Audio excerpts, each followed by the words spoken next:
अतुल शाह आप सबके लिए एकदम जाना पहचाना, जो हमारे को आज बताएंगे कम भोजन के द्वारा हमारे जीवन में किस तरह से बदलाव ला सकते हैं। और ये अतुल शाह ने किसी किताब से या किसी से नहीं सीखा है, इनके खुद पर जब शारीरिक दुर्घटना से जो स्थिति हुई और सारी मेडिकल साइंस ने उसको मना कर दिया कि हम कुछ नहीं कर सकते और आपका जीवन ऐसे कष्टपूर्ण ही आपको भुगतना पड़ेगा, तब इन्होंने खुद खोजा है कि मैं किस तरह से नॉर्मल सामान्य जीवन व्यतीत कर सकूं। तो किस तरह से हम बिना किसी खर्चे के सिर्फ भोजन की आदतों में परिवर्तन ला करके अपने जीवन में बहुत खुशियां ला सकते हैं और उत्तम स्वास्थ्य की प्राप्ति कर सकते हैं। तो एक बार अतुल शाह के लिए जोरदार।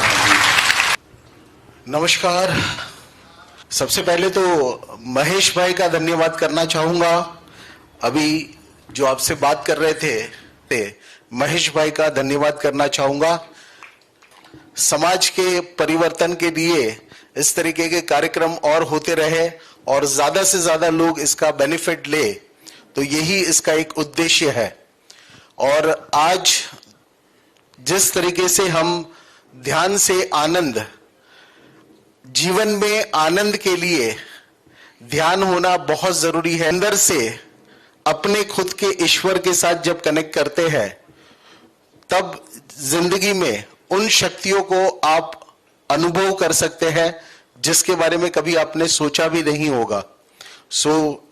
एक ही मार्ग है। इस दुनिया में जितने लोग मुक्ति की तरफ आगे बढ़ गए या भगवान बन गए, आप ऐसा कह सकते हैं, उन सभी लोगों ने एक ही मार्ग अपनाया था और वो था ध्यान का मार्ग, है ना। उसी मार्ग से आप अपने ईश्वर से कनेक्ट कर सकते हैं, मुक्त हो सकते हैं। यही रास्ता है और इस रास्ते से आप जीवन में जो भी पाना चाहते हैं वो सब कुछ पा सकते हैं। लेकिन साथ ही साथ आज एक और गंभीर विषय पर हम बात करेंगे और वो विषय है स्वास्थ्य। और इसके बारे में तो आप सभी लोग जानते होंगे, सुना होगा कि पहला सुख निरोगी काया, राइट। बस इसी सुख के बारे में आज थोड़ी सी बातें हो जाए, थोड़ी सी चर्चा हो जाए। आप मुझे एक दो प्रश्नों के सिर्फ उत्तर दीजिए और इसी के साथ हम कार्यक्रम को आगे बढ़ाते हैं, इस विषय को आगे बढ़ाते हैं। थोड़ी सी एनर्जी जो है, मुझे लग रहा था कोऑर्डिनेशन की थोड़ी सी लो थी, तो थोड़ा सा जोश बना के रखेंगे, थोड़ी सी एनर्जी बना के रखेंगे। पहला सवाल यह है कि मुझे बताइए कि इस धरती पे करोड़ों जीव जंतु है। इस धरती पे करोड़ों जीव जंतु है, उसमें सबसे ज्यादा बुद्धिशाली कौन है? आधे लोगों ने जवाब दिया है और आधे लोग अभी तक डाउट में है। लेकिन मुझे ऐसा नहीं लगता। मुझे लगता है इस धरती पे सबसे ज्यादा मूर्ख अगर कोई है तो वो हम इंसान हैं। और इसीलिए सबसे ज्यादा बीमार अगर आज कोई है इस धरती पे तो वो हम इंसान हैं। अगर बुद्धिशाली होते तो ये हाल नहीं होता। हम विकास के नाम पे न सिर्फ अपना विनाश कर चुके हैं, लेकिन न सिर्फ अपना विनाश, लेकिन विकास के नाम पे हम इस पूरी सृष्टि का, पूरी पृथ्वी का भी विनाश कर चुके हैं। और अब दूसरा ग्रह ढूंढ रहे हैं। इसको बर्बाद करने के बाद अब दूसरी धरती ढूंढ रहे हैं हम लोग, और हम अपने आप को बुद्धिशाली कहते हैं। मुझे कभी कभी ऐसा महसूस होता है कि अगर किसी कुत्ते को भी कोसना हो, डांटना हो, तो उसे बोलना चाहिए सुधर जा, वरना इंसान की मौत मरेगा।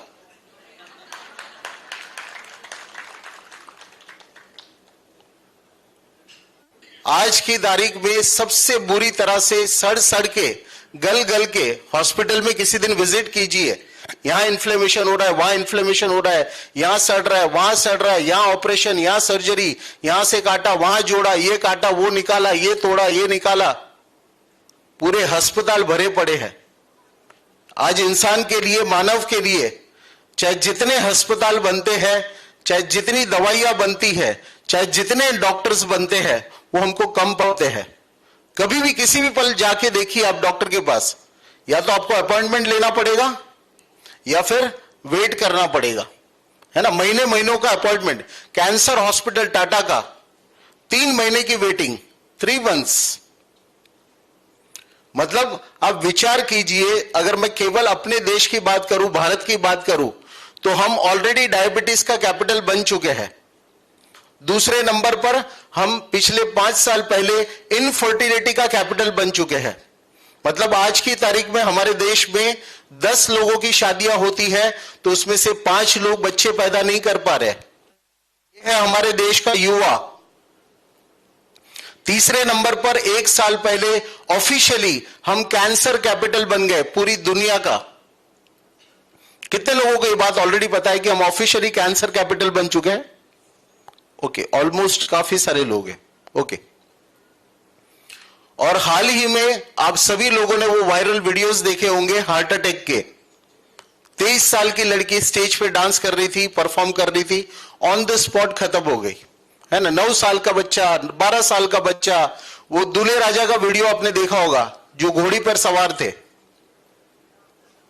लेटेस्ट अभी एक उस व्यक्ति का आपने वीडियो देखा होगा जो एक्सरसाइज कर रहे थे सुबह सुबह 5:30 बजे और ऑन द स्पॉट कोलैप्स हो गए, है ना। सो हार्ट अटैक और कार्डियक अरेस्ट ये 2 अलग चीजें हैं। हार्ट अटैक में 70% चांसेस होते हैं सर्वाइवल के। हार्ट अटैक अगर है तो ब्लॉकेज है, खून रुक गया है और इसीलिए हार्ट अटैक आया।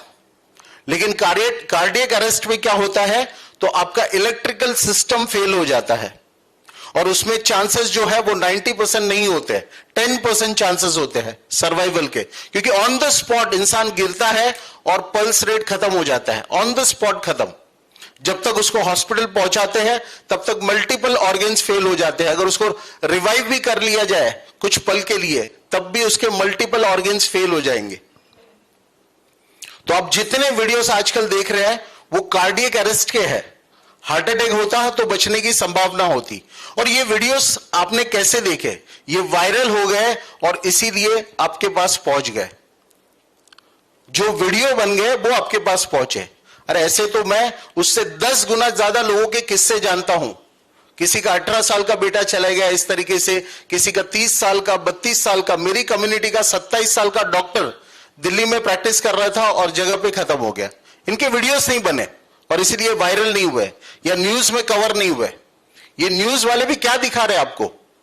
जो वीडियो वायरल होते हैं वो दिखा रहे हैं, है ना।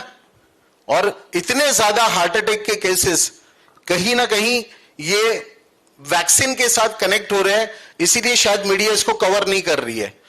इसीलिए भारत को हार्ट अटैक का कैपिटल घोषित नहीं कर रही है।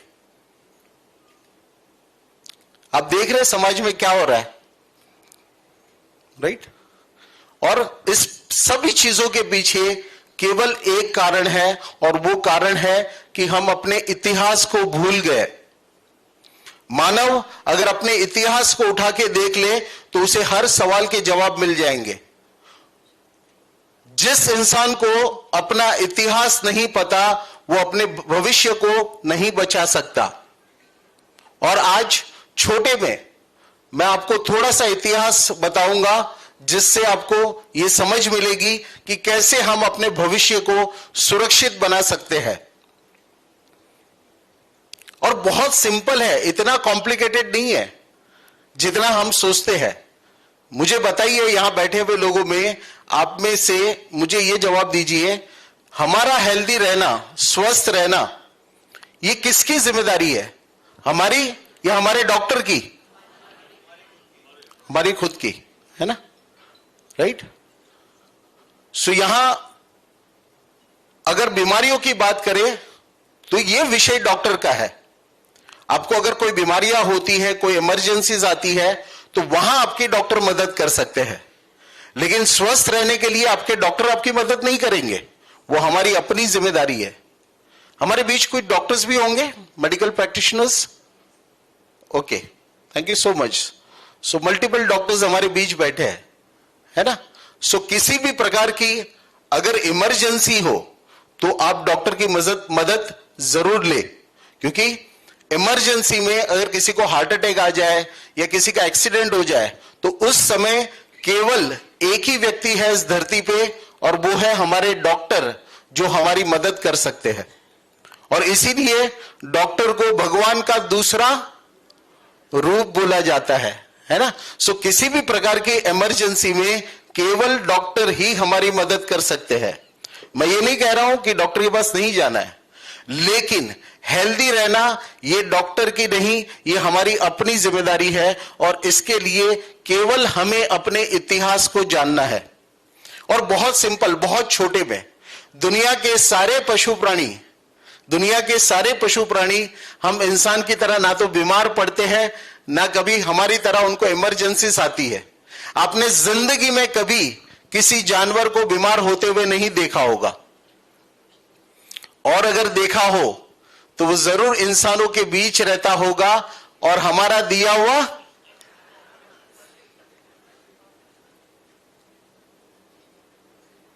तो मुझे लगता है हमसे ज्यादा बुद्धिशाली वो जीव है, वो जानवर है जो अपने नेचुरल इंस्टिंक्ट्स को फॉलो करते हैं।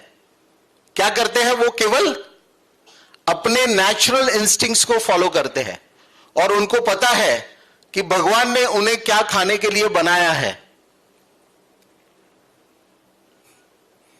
जंगल में जाके देखिए, जंगल के सारे जीव जंतु हम इंसान की तरह खाने को प्रोसेस नहीं करते, इतना ज्यादा कुकिंग नहीं करते, कुकिंग करते ही नहीं है। ज्यादा क्या है, जिस तरीके से भगवान उनको खाना देता है उसी तरीके से वो अपने खाने को खाते हैं। कुदरत के साथ रहते हैं, नेचर के साथ रहते हैं और स्वस्थ रहते हैं, और हमारी तरह कभी बीमार नहीं पड़ते। आप लोगों ने कभी नहीं सुना होगा कि हाथी खा खा के मोटा हो गया और अब उसको डायबिटीज हो गई। सुना है ऐसा कभी? या ऐसा कभी नहीं सुना होगा कि चीता बहुत तेजी से दौड़ रहा था जंगल में, अचानक उसको हार्ट अटैक आ गया या कार्डियक अरेस्ट आ गया? सुना है कभी आप लोगों ने? तो सिर्फ उनको यह पता है कि भगवान ने उन्हें क्या खाने के लिए डिजाइन किया था। भगवान ने, कुदरत ने जितनी खाने पीने की चीजें बनाई है उसमें से कुछ पशु प्राणी शाकाहारी है, कुछ मांसाहारी है। वो दूसरे जीवों को मारते हैं और अपने जीवन को रिचार्ज करते रहते हैं। और जो शाकाहारी भी है उनको यह पता है कि भगवान ने उन्हें क्या खाने के लिए बनाया था। चलिए मैं आप लोगों से सवाल पूछता हूं, अगर मैं बात करूं कबूतर की, पीजन्स, कबूतर क्या खाने के लिए बने हैं? दाने। अगर हम उनको जाके फ्रूट्स खिलाएंगे तो क्या वो फ्रूट्स खा लेंगे? नहीं। क्यों नहीं खाएंगे? क्योंकि दुनिया के सभी जीवों को पता है कि उनके मुंह में भगवान ने अलग अलग टेस्ट बड्स दिए हैं, और वो टेस्ट बड्स के जरिए वो अपने खाने को पहचान लेते हैं, अपने नेचुरल इंस्टिंक्ट्स के जरिए वो अपने खाने को पहचान लेते हैं। कबूतर के मुंह में केवल दानों के टेस्ट बड्स है और वो केवल दाने खाने के लिए बने हैं। शेर के मुंह में, दुनिया की कोई भी बिल्ली हो तो उसके मुंह में केवल खून और मांस के टेस्ट बड्स है। इसीलिए आप देखिए कोई भी बिल्ली जो है हमेशा किसी और का शिकार करके खाएगी। अगर आपके घर में, सोसाइटी में भी कोई बिल्ली है तो चूहे मारेगी, कबूतर मारेगी, कुछ ना कुछ मार के खाएगी, है ना। और अगर पैरेट की बात करें, तोते की, उसके मुंह में मिर्ची के टेस्ट बड्स है। आप उसको मिर्ची देंगे तो फ्रूट की तरह मजे से खाएगा। अगर आपको यहां पे मैं अभी मिर्ची दे दूं तो आप लोग खा पाएंगे? नहीं।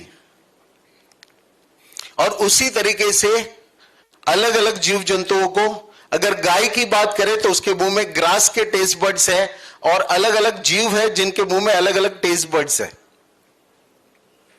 आप लोग बताइए, अगर आप लोग जंगल में है, एक दिन के लिए किसी नेचर के साथ है, फार्म में है, और सिर्फ कुदरत का दिया हुआ खाने के आपके पास ऑप्शन हो, विकल्प हो, तो आप बताइए कुदरत में ऐसी कौन सी चीज है, नेचर में फल है, सब्जियां है, अनाज है, दूसरे जीव जंतु है, जानवर है, जानवरों के पास दूध भी है। आप लोग मुझे बताइए, अगर आप नेचर में है तो इसमें से कौन सी चीज है जिसको देखकर आपके मुंह में पानी आएगा? एवरीबडी? लवली। और फ्रूट का ऑप्शन हटा दिया जाए तो सेकंड चीज क्या होगी जंगल में, नेचर में, जिसको देखकर मुंह में पानी आएगा? वेजिटेबल्स। आप ही लोगों ने जवाब दे दिया है, और इसका सीधा मतलब ये निकलता है कि भगवान ने जब हम इंसान को बनाया, ईश्वर ने जब हमको बनाया, तो हमारे मुंह में केवल दो चीजों के टेस्ट बड्स थे, पहला फ्रूट्स और सेकंड वेजिटेबल्स। समझ में आ रही है बातें? अभी तक कुछ भूले लोग हैं जो बातों को समझ नहीं पा रहे। आप मुझे बताइए, अगर आप जंगल में जाएंगे और अचानक शेर सामने आ जाए, तो शेर अगर आपको देखेगा तो उसके मुंह में पानी आएगा कि नहीं आएगा? आएगा। और आप शेर को देखेंगे तो मुंह छोड़कर। मुझे बस इतना पता है कि मुंह छोड़कर, बाकी हर जगह से पानी आ सकता है लेकिन मुंह में नहीं आएगा। मैं अक्सर इस तरीके से टॉक लेते रहता हूं। तो लास्ट ईयर मैं दिल्ली में था और एक हेल्थ कॉन्फ्रेंस था, तो वहां पर अलग अलग स्पीकर्स थे, तो मुझे भी लोगों को सुनने का मौका मिला। 2 घंटे तक एक इंसान केवल यह बता रहा था कि ताली बजाने के कितने फायदे होते हैं, बेनिफिट्स। अपनी हथेली में सारे पॉइंट्स होते हैं और वो जब दबते हैं तो कितने बेनिफिट्स होते हैं। और लोग इतनी तालियां वहां पे बजाए जा रहे थे बाद में। तो मैं सिर्फ इतना कहना चाहता हूं, जहां मौका मिले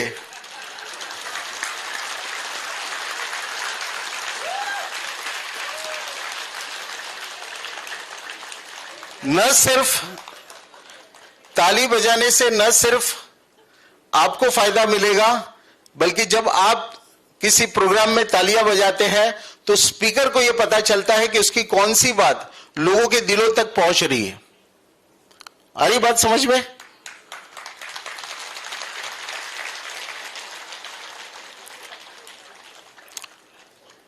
तो हम कभी भी बीमार होने के लिए बने नहीं थे। हमारा शरीर कभी बीमार होने के लिए डिजाइन नहीं हुआ है। ये जो शरीर है, इसका स्वभाव है स्वस्थ रहना।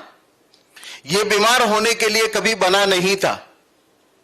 ये ऑटोमेटिक रिपेयरिंग मशीन है और ये कभी भी बीमार होने के लिए बना नहीं है। और अंदर जो आत्मा है, उस आत्मा का स्वभाव था आनंद में रहना, और वो कभी भी दुखी होने के लिए बना नहीं है। यहां कोई ऐसा इंसान बैठा है जिसको दुखी होना पसंद हो? नहीं। ऐसा कोई इंसान यहां बैठा है जिसको चोट लगना पसंद हो? तो ये शरीर का स्वभाव नहीं है। बीमार होना ये शरीर का स्वभाव नहीं है, और दुखी होना ये हमारी आत्मा का स्वभाव नहीं है। बाय डिफॉल्ट ये स्वस्थ रहने के लिए बना था और हमेशा आनंद में रहने के लिए बना था। लेकिन बड़े दुर्भाग्य की बात है कि आज का इंसान इतना भटक चुका है कि आज उसे सिखाना पड़ता है कि आनंद में कैसे रहना है और स्वस्थ कैसे रहना है।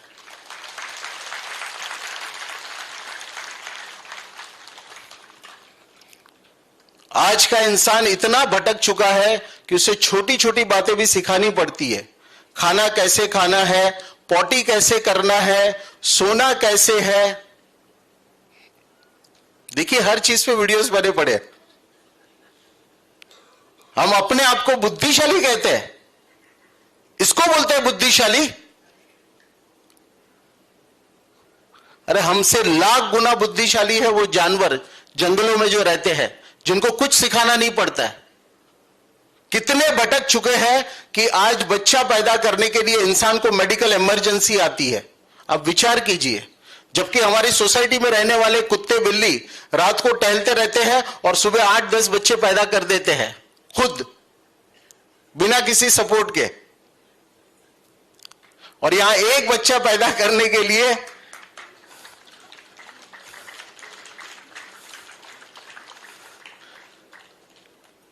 इसे कहते हैं बुद्धिशाली।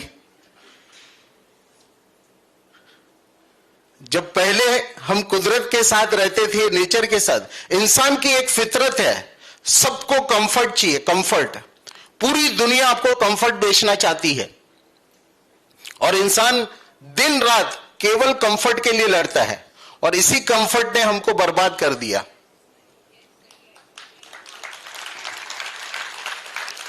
हम कभी कंफर्ट के लिए डिजाइन नहीं हुए थे। हम कुदरत के साथ रहने के लिए, नेचर के साथ रहने के लिए डिजाइन हुए थे। और आज से 50-60 साल पीछे जाकर देखिए तो इंसान की नीड बहुत बेसिक थी, बेसिक, रोटी, कपड़ा और मकान। और आज इंसान की जरूरतें देखिए, जिसके पास 14 है उसको 15 चाहिए, जिसके पास 15 है उसको 16 चाहिए, और जिसके पास 16 है उसको नहीं, 17 अभी आया नहीं है, 16 प्रो चाहिए।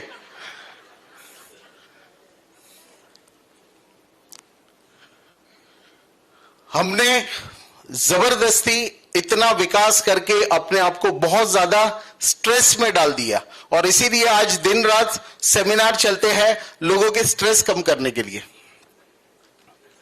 है ना। जबकि, और देखिए ना, एक मजे की बात और बताता हूं, जितने बाबा है, जितने स्पिरिचुअल गुरुज है, जितने मोटिवेशनल स्पीकर है, सभी लोग एक ही बात कर रहे हैं, ये जितनी बीमारियां हो रही है केवल स्ट्रेस की वजह से हो रही है ना। सुना है आप लोगों ने। और मैं देखता हूं कि जंगल में जो जीव रहते हैं उनको मौसम की मार झेलनी पड़ती है, सर्दी हो, गर्मी हो, ठंड हो, ना उनके पास कंबल है, ना उनके पास एसी है, ना सर पे छत है। आप जंगल में जाके किसी दिन देखिए, सिर्फ बंदरों को देख लीजिए, झाड़ के ऊपर बैठते हैं एक दूसरे को चिपक कर, और बारिश गिरती रहती है, पूरी रात बारिश में झाड़ पे बैठे रहते हैं, भीगते रहते हैं। तो मौसम की मार झेलनी है। सेकंड, पूरी रात जंगल चालू रहता है और उनको डर लगा रहता है कि अभी कोई आएगा और मुझे मार डालेगा, तो झाड़ के ऊपर जाके सोते हैं, और ऊपर बैठे बैठे गिर ना जाए उसका भी डर लगा रहता है। खाना खाने का कोई नियम नहीं होता है जंगल में, मतलब कब खाना मिलेगा कब नहीं मिलेगा इसकी कोई गारंटी नहीं होती है, मतलब अनियमित खाना। केवल एक इंसान है इस धरती पर जो हाथ की घड़ी देखकर खाना खाता है, बाकी दुनिया के सारे जीव केवल अपनी पेट की घड़ी को देखकर खाते हैं।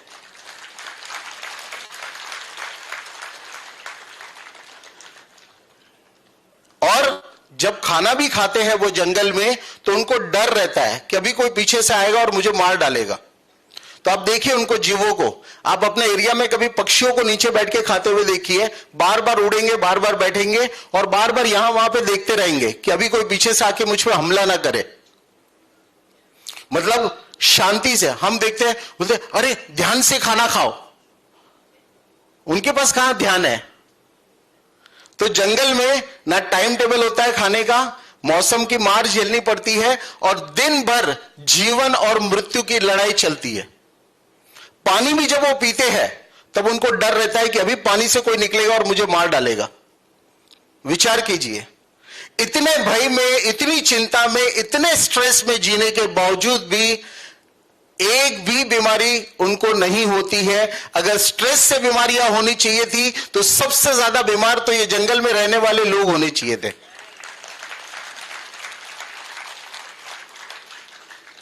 हां, लेकिन यहां पर एक तथ्य और है, इसका मतलब यह नहीं है कि स्ट्रेस लेना अच्छी बात है। स्ट्रेस लेना अच्छी बात है, लेकिन उसको रिलीज करने का तरीका आना चाहिए। जंगल में जब किसी जानवर को स्ट्रेस आता है तो नेचर में भागता दौड़ता है और अपने स्ट्रेस को रिलीज कर देता है। तो आपको भी आज के बाद जिंदगी में कभी भी स्ट्रेस आ जाए, घर में मत बैठ जाइए, सीधा बाहर निकलिए, धूप लीजिए, गार्डन में वॉक कीजिए, जाके थोड़ा सा ब्रीथ कीजिए, गहरी सांसें लीजिए, नेचर के साथ कनेक्ट कीजिए। हम उल्टा करते हैं, जैसे स्ट्रेस आता है घर से निकलना बंद कर देते हैं, इमोशनल ईटिंग शुरू कर देते हैं। इमोशनल ईटिंग दुनिया का सबसे आसान तरीका डोपामिन रिलीज करने का है, और वो है ईटिंग कीजिए, ओवर ईटिंग कीजिए। जितना ज्यादा एडिक्टिव फूड होगा उतना ज्यादा डोपामिन रिलीज होगा। बचपन से हमको प्रोग्राम किया गया है, फूड इज हैप्पीनेस। आप जब छोटे थे, हम जब छोटे थे, याद होगा आपको, ले बेटा खा ले खा ले, रोने लगे ये खा ले, चॉकलेट खा ले, ये खा ले, वो दे ले। बचपन से हमको प्रोग्राम किया है कि फूड इज हैप्पीनेस। और इसीलिए बड़े होने के बाद भी हम बदलते नहीं है, और जैसे ही कोई स्ट्रेस होता है तो हम इमोशनल ईटिंग करना शुरू कर देते हैं और इसीलिए और ज्यादा बीमार होते चले जाते हैं। तो याद रखना, आज के बाद जिंदगी में कभी भी स्ट्रेस हो तो निकल जाइए घर से बाहर, कुदरत की तरफ, नेचर की तरफ, या जिम में चले जाइए, थोड़ी सी एक्सरसाइज कर लीजिए, पूरा गुस्सा जो है वो जिम में निकाल दीजिए, है ना, राइट। सो स्ट्रेस मैनेजमेंट करना ये बहुत जरूरी है। जैसे दुनिया के सारे जीव स्ट्रेस मैनेजमेंट करते हैं नेचर के साथ, वैसे ही हमें भी नेचर के साथ स्ट्रेस को मैनेज करना सीख लेना चाहिए, राइट। आते हैं मेन मुद्दे पर, स्वास्थ्य पर, हेल्थ पर। हमारी हेल्थ को लेकर अगर हम बात करें तो 5 तत्वों से पूरी सृष्टि का निर्माण हुआ है। 5 तत्वों से पूरी सृष्टि का निर्माण हुआ है, 5 तत्वों से। सबसे ऊपर आकाश, उसके बाद वायु, ये हमारे 5 अलग अलग बॉडी के इंग्रेडिएंट्स है। क्या है? बॉडी के इंग्रेडिएंट्स। सबसे ऊपर आकाश, आकाश यानी स्पेस। हमारी बॉडी में स्पेस होती है, इसीलिए ब्लड सर्कुलेशन होता है, इसीलिए हम सांसें लेते हैं अंदर, इसीलिए खाने को पचा पाते हैं। अगर स्पेस कम हो जाए बॉडी में तो आपके छाती में बलगम या पेट में कॉन्स्टिपेशन या ब्लड सर्कुलेशन में ब्लॉकेज हो जाएंगे। तो आकाश तत्व मिलता है केवल उपवास करने से। सेकेंड एलिमेंट है वायु, और वो मिलता है सांस लेने से, और ये एलिमेंट को आप प्राणायाम के जरिए बेहतर बना सकते हैं। तीसरा फूड है हमारी बॉडी का अग्नि, और ये मिलता है सूर्य की रोशनी से। और बड़े दुर्भाग्य की बात है कि जिस देश में साल के 300 दिन लगभग सूर्यदेव दर्शन देते हैं, एशियन कंट्रीज में जहां पे इतनी धूप निकलती है, वहां के लोगों में 80% लोगों में विटामिन डी की कमी पाई गई है। इनफैक्ट जिस कंट्रीज में धूप नहीं निकलती, वहां के लोग आते हैं, ट्रैवल करते हैं दूसरी कंट्रीज में, एशियन कंट्रीज में, केवल सन बेदिंग के लिए, अपनी बॉडी को सनचार्ज करने के लिए। और यहां पर भारत देश में जहां इतनी धूप निकलती है, वहां के 80% लोगों में विटामिन डी की कमी पाई गई है। अब विचार कीजिए, हमारे भारतीय पूर्वजों ने जो परंपरा बनाई थी, पुरुष खेतों में काम करते थे धोती पहन के, सर पे पगड़ी लगा के, उनको सनलाइट मिलती थी। महिलाओं के लिए जो कपड़े बनाए गए, भारतीय वस्त्र जो बनाए गए, उसमें बैक को खुला छोड़ा गया ताकि घर की माताएं बहनें घर के आंगन में बैठ के काम करे तो उनको सूर्य देव के आशीर्वाद मिलते रहे।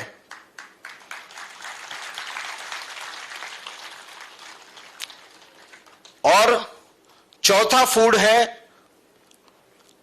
पानी, वाटर। और पानी के बारे में मैं नहीं कहता, भारतीय मेडिकल काउंसिल कहता है कि 50% इंडियंस आर वाटर डेफिशिएंट, यानी 50% लोग भारत में पानी कम पीते हैं। और पानी का धर्म होता है सफाई करना। याद रखना, पानी का धर्म होता है सफाई करना। अगर आप शरीर में पूरा पर्याप्त पानी नहीं देंगे तो आपके बॉडी का डिटॉक्सिफिकेशन का काम, सफाई का काम ठीक से नहीं हो पाएगा। कुछ लोग ऐसे होते हैं, आजकल मैं मिलता हूं, जिनके सॉफ्टवेयर में गड़बड़ आ जाती है, उनको हर घंटे में भूख लगती है। याद रखना, एक बार आपने खाना खाया है तो आपको 5 से 6 घंटे के लिए, जब तक वो खाना पचता नहीं है, तब तक दोबारा भूख नहीं लगनी चाहिए। तो हर घंटे में जो लग रही है वो भूख नहीं है, वो क्या है? प्यास है। और जिनके सॉफ्टवेयर में गड़बड़ आ जाती है, फिर वो हर घंटे में कुछ ना कुछ ढूंढते रहते हैं खाने के लिए। सो वाटर इनटेक को थोड़ा सा बढ़ाइए। आपके यूरिन का colour as good as water होना चाहिए, पेल येलो कलर, एकदम पानी की तरह, एकदम लाइट पीला कलर। अगर आपका यूरिन डार्क है तो आपका वाटर इनटेक कम है। और पांचवा और आखिरी एलिमेंट है पृथ्वी तत्व। पृथ्वी तत्व यानी इस पृथ्वी से आने वाली जो भी चीजें हम खाते हैं, उससे हम पृथ्वी तत्व शरीर में लेते हैं। तो कुल मिला के ये 5 अलग अलग शरीर के भोजन है, और इन 5 चीजों का संतुलन बना के रखना, इसी को स्वास्थ्य कहते हैं। और जब इन 5 चीजों का संतुलन बिगड़ जाता है तो इसी को रोग कहते हैं, बीमारियां कहते हैं।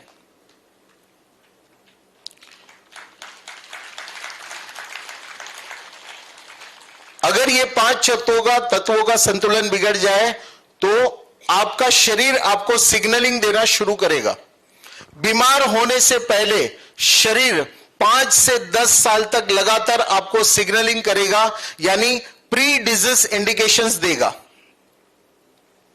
और सबसे इंपॉर्टेंट आज के सेशन में जो मैं बात करने वाला था वो यही बात है, यानी प्री डिजीज इंडिकेशंस। कैसे आपका शरीर आपको बीमार होने से पहले लगातार सालों साल तक चेतावनी देता है, वार्निंग देता है, और हम समझ नहीं पाते, और फिर हमारी जिंदगी में बीमारियों की एंट्री होती है। और बीमारियां आने के बावजूद भी जो इंसान बदलाव नहीं करता, उसकी जिंदगी में ऑर्गेन डैमेज होने की शुरुआत हो जाती है, या ऑर्गेन फेलियर होने की शुरुआत हो जाती है। जैसे डायबिटीज है, सबको मालूम है कि भविष्य में उनकी किडनी डैमेज होगी या उनकी आंखें डैमेज होगी। जिनको बीपी है उनको सबको पता है कि भविष्य में हार्ट अटैक होगा या फिर सीधा ब्रेन स्ट्रोक होगा। ये बात तो पता है ना आपको। तो हर बीमारी का अपना फ्यूचर कॉम्प्लिकेशन साथ में आता है। तो बात करते हैं बॉडी के सिग्नलिंग सिस्टम पे कि कैसे बीमार होने से पहले लगातार हमारा शरीर हमें चेतावनी देता है, और अगर हमारा शरीर हमें चेतावनी देता है तो हमें तुरंत क्या बदलाव करने चाहिए, क्या एक्शन लेने चाहिए, अपने खान पान में क्या सुधार करने चाहिए, इस पे बात करते हैं। सो पूरा खेल है वात, पित्त और कफ का। त्रिदोष के बारे में आप सभी लोगों ने सुना होगा, और ये 3 चीजों का संतुलन करना है केवल। और अगर आप इसका संतुलन बना लेते हैं तो आने वाले भविष्य में आप बीमारियों से अपने आप को बचा सकते हैं। और ऑलरेडी अगर आपको कोई बीमारियां हो चुकी है तो आप उससे बाहर निकल सकते हैं। दुनिया में 90% बीमारियों को केवल आहार में छोटे छोटे बदलाव करके घर बैठे बैठे ठीक किया जा सकता है।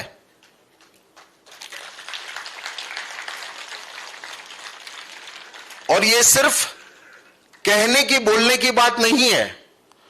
पिछले 10 साल में ऐसे लाखों लोग मुझे सामने बैठकर सुन चुके हैं, और उन लाखों लोगों में हजारों से ज्यादा की संख्या में ऐसे लोग हैं जिनकी जिंदगी बदल चुकी है, और जिनके बीमारियां ठीक हो चुकी है, जिनके 20 साल 30 साल के डायबिटीज रिवर्स हो चुके हैं, जिनकी ब्लड प्रेशर की दवाइयां बंद हो चुकी है। ऐसे हजारों लोग हैं जिनके इनफर्टिलिटी की प्रॉब्लम, यानी शादी के बाद जो है वो बच्चे नहीं हो रहे थे, और आईवीएफ करवा चुके थे, डॉक्टरों के चप्पल घिस चुके थे, 15-20 साल हो चुके थे, बच्चे नहीं हो रहे थे, लेकिन केवल ओजस का सेमिनार सुना, छोटे मोटे बदलाव किए और नेचुरली उन्होंने कंसीव कर लिया। ऐसे 100 लोगों के मैं आपको नंबर दे दूंगा। 10 साल, 12 साल, 15 साल, 20 साल शादी हो चुके, 22 साल, 23 साल, जो हाईएस्ट नंबर है मेरे पास, जिनका नंबर, फोन नंबर, 23 साल, शादी के 23 साल बाद 3 बार आईवीएफ करवा चुके थे, फिर भी बच्चे नहीं हुए, और फिर ओजस फॉलो करना शुरू कर दिया और उन्होंने नेचुरली कंसीव किया। आज छोटी सी गुड़िया है उनके पास जो अब 2-3 साल की हो चुकी है। ऐसी कोई बीमारी नहीं होगी जिसको लेकर अनुभव ना हो। हाल ही में आप सबने वो किस्सा तो सुना ही होगा, वायरल हो चुका था, नवजोत सिंह सिद्धू का, सिद्धू पाजी का, है ना, उनकी वाइफ नोनी। सबने आप लोगों ने वीडियो और उनकी न्यूज सुनी होगी, है ना। उनका कैंसर जहां 90% सर्वाइवल का चांसेस नहीं थे, 99% उन्होंने तो बोला था, लेकिन वहां से उनकी वाइफ पूरी तरह से रिकवर हो गई, जो खुद एक मेडिकल डॉक्टर है। उनकी वाइफ खुद एक मेडिकल डॉक्टर है, राइट। सो आप कैंसर को भी ठीक कर सकते हैं घर बैठे बैठे। डायबिटीज, बीपी तो बहुत मामूली चीज है, थायराइड को रिवर्स करना बहुत मामूली चीज है। देखिए ना, एक मजे की बात बताता हूं। प्रॉब्लम खाने पीने में है, लाइफस्टाइल में, उससे बीमारियां आ रही है। प्रॉब्लम कहां पे? लाइफस्टाइल में, खाने पीने में। उससे बीमारियां हमारी जिंदगी में आ रही है। और जैसे हम बीमार पड़ते हैं तो हम चले जाते हैं शरीर को मॉडिफाई करने के लिए। जब आप दवाइयां खाते हैं तो आप अपनी सिस्टम को मॉडिफाई करते हैं। जब आप सर्जरी करवाते हैं तो आप अपनी बॉडी को मॉडिफाई करते हैं। तो मैं यह कहना चाहता हूं कि सिस्टम को मॉडिफाई नहीं करना है, बॉडी को मॉडिफाई नहीं करना है, बॉडी को ठीक नहीं करना है, ठीक सिर्फ खाने पीने की आदतों को करना है। आज का इंसान इतना भटक चुका है कि जब कपड़े छोटे सिल जाते हैं तो वो चला जाता है डॉक्टर के पास और कहता है कि पैर काटकर छोटे कर दीजिए। इसको आप समझदार कहते हैं? इसको आप समझदार कहते हैं क्या? अरे प्रॉब्लम कपड़ों में है तो कपड़ों को जाके ठीक करवाइए। प्रॉब्लम हमारे खान पान में है, आदतों में है, शरीर में नहीं है। हम चले जाते हैं सीधे शरीर को ठीक करवाने के लिए, इलाज करने के लिए। इलाज को नहीं ढूंढना है, प्रॉब्लम के रूट कॉज को ढूंढना है, क्योंकि शरीर तो कभी बीमार होने के लिए बना ही नहीं था।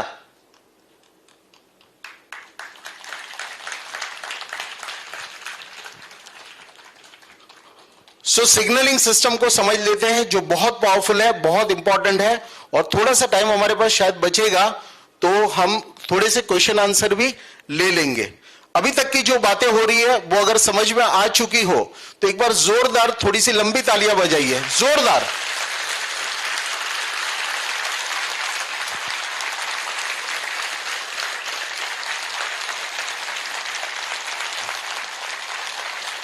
Thank you so much.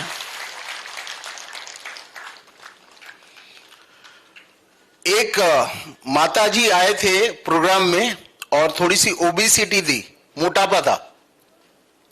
तो जब प्रोग्राम में आए तो मेरे रेसिडेंशियल प्रोग्राम में आए थे। तो रेसिडेंशियल प्रोग्राम में आते वक्त रास्ते में लोगों को विचार होते हैं कि वहां कैसा होगा। 5 दिन 10 दिन का प्रोग्राम, मेरे 5 और 10 डेज के प्रोग्राम होते हैं। तो मेरे साथ 10 दिन निकलेंगे, नहीं निकलेंगे, कैसा होगा, क्या करेंगे, क्या क्या प्रॉब्लम बताएंगे। तो रास्ते में उनको विचार आ रहे थे, बोले मुझे यहाँ पे बहुत ज्यादा फैट्स थे, पैरों में बहुत ज्यादा फैट्स थे। तो रास्ते में विचार कर रही थी कि मुझे यहाँ पे फैट्स है, वहां पे फैट्स है। और जब उसने 5 दिन का मेरा प्रोग्राम अटेंड कर लिया और अटेंड करने के बाद शेयरिंग का टाइम आया, तो शेयरिंग के टाइम पे उन्होंने शेयर किया, बोले मैं जब रास्ते में आ रही थी तो मुझे लग रहा था कि मुझे यहाँ पे चर्बी है, यहाँ पे एक्स्ट्रा चर्बी है, उसको कम करना है, यहाँ पे चर्बी है, उसको कम करना है। लेकिन अतुल भाई का प्रोग्राम सुनने के बाद समझ में आया कि चर्बी सिर्फ यहाँ पे चढ़ी हुई थी और कहीं नहीं। कुल मिला के हार्डवेयर को ठीक नहीं करना है, प्रॉब्लम हार्डवेयर में नहीं है, सिर्फ सॉफ्टवेयर में प्रॉब्लम है। समझ में आ रहा है? राइट?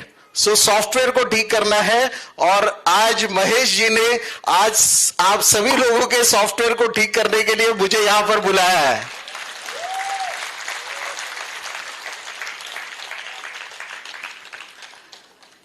सिग्नलिंग सिस्टम को समझ लेते हैं। वात, पित्त और कफ। किसी का अगर वायु दोष बिगड़ता है तो लक्षण क्या होंगे? वायु दोष अगर बिगड़ता है किसी के तो लक्षण क्या होंगे और बदलाव क्या करना है उसे तुरंत समझ लीजिए। वायु दोष यानी गैस बनना, कॉन्स्टिपेशन होना, कॉन्स्टिपेशन यानी कब्ज होना। कॉन्स्टिपेशन पे बात करने से पहले यह मैं आपको बता दूं कि कॉन्स्टिपेशन किसको कहते हैं। दुनिया के सारे जीवों को, आप लोगों ने ऑब्जर्व किया होगा, दुनिया के सारे जीवों को पॉटी करने में 5 से 7 सेकंड लगते हैं और पेशाब करने में 20 से 30 सेकंड लगते हैं। आप लोगों ने ऑब्जर्व किया है? यस और नो? गाय, भैंस, कुत्ता, बिल्ली, घोड़ा, गधा, किसी को ऑब्जर्व किया आपने? पॉटी करने में 5 से 7 सेकंड और पेशाब करने में 20 से 30 सेकंड लगते हैं। यस और नो? ओके। इंसान भी जब जन्म लेता है मां के पेट से और मां के दूध पे होता है तो उसको भी पॉटी करने में 5 से 7 सेकंड लगते हैं और यूरिन पास करने में 20 से 30 सेकंड लगते हैं। यानी पेट साफ होने से 4 गुना समय लगता है पेशाब करने में। तो अगर आपको यूरिन पास करने से ज्यादा समय लगता है टॉयलेट पास करने में तो इसे कॉन्स्टिपेशन कहते हैं, वायु दोष का बिगड़ना कहते हैं। तो अगर आपके घर में कोई भी व्यक्ति है जिसको पेट साफ होने में ज्यादा समय लगता हो तो यह वायु दोष बिगड़ने का लक्षण है। सुबह सुबह उठते ही साथ पूरी रात शरीर में सफाई का काम चलता है, तो सुबह उठते ही साथ पेट साफ होना चाहिए, पॉटी आनी चाहिए। अगर सुबह सुबह आपके घर में किसी व्यक्ति को पॉटी नहीं आती तो उसे वायु दोष बिगड़ना कहते हैं। और मैं जो नियम आपको बता रहा हूं ये आपके घर में हर व्यक्ति पे लागू पड़ेगा।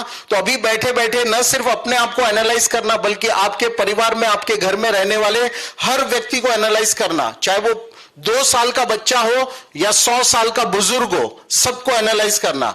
सुबह उठते ही पेट साफ होना चाहिए, अगर नहीं होता तो उसे कॉन्स्टिपेशन कहते हैं। मुझे समझ में नहीं आता इंसान ऐसा कर भी कैसे सकता है कि अभी अगले दिन का माल बाहर निकला नहीं है,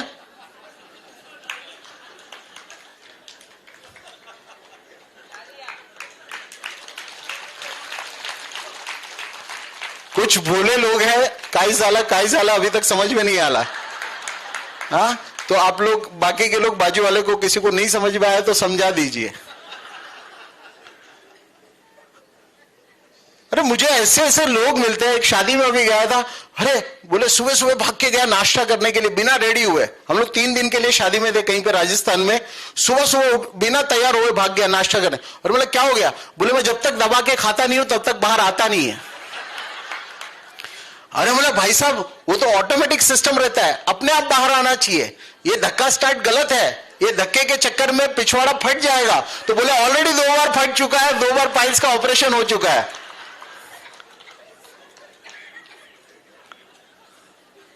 तो ये कोई धक्का स्टार्ट गाड़ी नहीं है, ये ऑटोमेटिक गाड़ी है। अपने आप पेट साफ होना चाहिए, बिना आंसुओं के पेट साफ होना चाहिए। टॉयलेट में ज्यादा टाइम लगना, सुबह उठते ही पेट साफ नहीं होना। इसके अलावा इंसान ने पका हुआ खाना शुरू किया, मुझे 10 साल हो गए बदलाव करके, और गैस नहीं बननी चाहिए। अगर गैस बनती है तो उसका सीधा मतलब है कि कहीं ना कहीं कुछ ना कुछ सड़न हो रही है। पहली बात, 10 साल में मुझे 1 साल अगर आप पकड़ लीजिए, साल में 10-15 दिन कभी ऐसा होता है महीने में कि मैं कहीं बाहर चला गया हूं, गड़बड़ कर दिया खाने में और गैस बनने लगी, तो 2-3 दिन लगता है मुझे उसको पटरी पे चढ़ाने में। तो 10 साल में हार्डली बहुत कम दिन होंगे जहां पे मुझे गैस बनी होगी। तो पहली बात यह है कि गैस बननी नहीं चाहिए। फिर भी मैं कहता हूं कि चलो गैस बन जाए और पीछे से निकल जाए, कोई बात नहीं है, लेकिन गैस में कभी दुर्गंध नहीं होनी चाहिए। अगर गैस में दुर्गंध है तो उसका सीधा मतलब है कि पेट में पड़ा हुआ खाना सड़ रहा है। आपके घर में डस्टबिन है? सबके घर में? हाँ, उसमें अगर 2-3 दिन तक, 5 दिन तक उसको बाहर नहीं फेंकेंगे तो क्या होगा? उसमें खुशबू नहीं, बदबू आने लगेगी। तो गैस में कभी जिंदगी में दुर्गंध नहीं आनी चाहिए। अगर किसी के गैस में दुर्गंध है तो उसको 2-4-5 साल दे दीजिए और उसकी जिंदगी में वायु की बीमारियों के धमाके शुरू हो जाएंगे। उसके सारे सांधे जॉइंट बर्बाद हो जाएंगे, सांधों की सारी बीमारियां उसकी जिंदगी में भविष्य में आ जाएगी।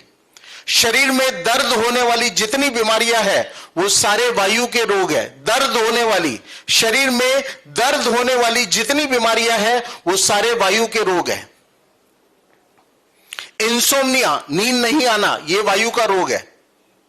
आंखों के नीचे काले गड्ढे हैं, अगर किसी को डार्क सर्कल्स है तो जिसका पेट कम से कम 10 साल से बिगड़ा हो उनकी आंखों के नीचे काले गड्ढे बनते हैं। तो अगर आपके परिवार में कोई भी ऐसा व्यक्ति है जिनके आंखों के नीचे डार्क सर्कल है तो उसकी पेट की हालत गंभीर है।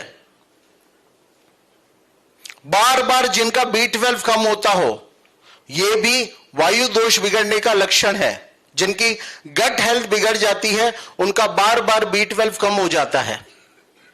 और इसके अलावा ब्लड प्रेशर की अगर किसी को प्रॉब्लम हो, बीपी की प्रॉब्लम हो, कम आयु में आ गई हो तो यह भी वायु दोष बिगड़ने का लक्षण है, क्योंकि ये ब्लड प्रेशर, बीपी, ये वायु का रोग है। और किसी का भी अगर वायु दोष बिगड़ा है तो करना क्या है इसको समझ लीजिए। जिनका भी वायु दोष बिगड़ा हुआ है, इस हॉल में बैठे हुए ऐसे लगभग 60-70% लोग होंगे जिनका वायु प्रकृति बिगड़ा होगा। आपको हाथ खड़ा करने की जरूरत नहीं है, मैं ऑलरेडी ये जानता हूं, है ना। सो 60-70% ऐसे लोग होते हैं जिनका वायु दोष बिगड़ा होता है। अगर आपका वायु दोष बिगड़ा है तो कल से या आज से करना क्या है इसे समझ लीजिए। और सारी कॉमन सेंस की बातें बता रहा हूं, ऐसी कोई रॉकेट साइंस की बातें मैं नहीं कर रहा हूं प्रोग्राम में जिसको समझने के लिए आपको भी डॉक्टर बनना पड़े। यहां जो डॉक्टर बैठे हैं वो तो मेरी बातों को और ज्यादा बेहतर तरीके से समझ पाएंगे, है ना, क्योंकि आजकल मेरे जितने इवेंट्स हो रहे हैं उसमें एक 10% रेशियो हो चुका है डॉक्टर्स का, है ना। 100 लोगों में 10 लोग ऑलमोस्ट डॉक्टर होते हैं। रिसेंटली मेरा एक सेमिनार हुआ था मोडासा में, जहां पे IMA इंडियन मेडिकल एसोसिएशन के हेड डॉक्टर जो है उन्होंने मेरा सेमिनार ऑर्गेनाइज किया था और 350 डॉक्टर फैमिलीज उसमें पार्टिसिपेट किया था उन्होंने सेमिनार में, जिनके अपने खुद के हॉस्पिटल्स है, वैसे सारे डॉक्टर्स जिन्होंने मुझे इनवाइट किया था मोडासा, राइट। सो जिनकी भी वायु प्रकृति बिगड़ी हुई है उनको कल से क्या करना है, तो पानी मांगने वाली सब्जियों से दूर रहना है। पानी मांगने वाली सब्जियां कौन सी होती है, जो जिसको आप कट दाने कहते हैं, या छोले, बटाने, राजमा, ऐसी सब्जियां जो पानी ज्यादा मांगती है, आलू की सब्जी जो पानी खींचती है, वैसी सब्जी। कॉमन सेंस की बात है ना, पता है ना आपको ये बात। जिनको पेट गड़बड़ है, वायु का प्रॉब्लम है, उसको वायु वाली सब्जियों से दूर रहना चाहिए। और दूसरा काम क्या करना है, उसके अगेंस्ट में आपको फाइबर का इनटेक बढ़ा देना है अपने खाने में। और फाइबर किससे मिलेगा, तो सैलेड से। आप ऐसी सब्जियों का सेवन ज्यादा कीजिए, ककड़ी, टमाटर, ये सारी सब्जियां आप खाने से पहले प्लेट में रख सकते हैं, जिससे आपको फाइबर मिले। और धीरे धीरे, टाइम लगेगा, रातों रात चमत्कार नहीं होगा। पेट को पटरी चढ़ने में, उतरने में टाइम लगा था सालों साल, पटरी पे चढ़ने में भी कुछ समय लगेगा, महीना 2 महीना। जिनका वायु दोष बिगड़ा हुआ है, एक और वो काम कर सकते हैं, सुबह सुबह 2-4 ग्लास गुनगुना पानी पीना शुरू कर सकते हैं। कितने लोग यहां पे बैठे हुए जो सुबह सुबह गुनगुना पानी रोज पीते हैं? इतने लोगों का वायु दोष बिगड़ा हुआ है, देख लो। ऐसे पूछता ना कितने लोगों का बिगड़ा है, तो हाथ ऊपर नहीं करते। आज से 10 साल पहले मैं खुद एक बीमारी की वजह से, मैं 10 साल पहले स्वास्थ्य से, हेल्थ से मेरा कोई लेना देना नहीं था। मैं बिजनेस कर रहा था और अचानक मुझे एक बीमारी हो गई, पूरी तरह से व्हीलचेयर पे आ गया, बेड पे आ गया। एवेस्कुलर नेक्रोसिस नाम की बीमारी थी, जहां पे डॉक्टरों ने हाथ खड़े कर दिए थे क्योंकि इसका कोई इलाज नहीं था मेडिकल साइंस के पास। वहां से मेरी स्वास्थ्य की यात्रा शुरू हुई और धीरे धीरे मेरे पास इतना नॉलेज आ गया कि पहले मैं खुद ठीक हो गया 2 साल में बदलाव करके, आहार में बदलाव करके। 1 साल तक मैंने क्या किया था, 1 साल तक आग पे चढ़ा हुआ खाना बंद कर दिया था और 1 साल तक रोज आधा घंटा धूप लेता था। केवल 2 काम किए, 1 साल की तपस्या की और मेरी बीमारी ठीक हो गई।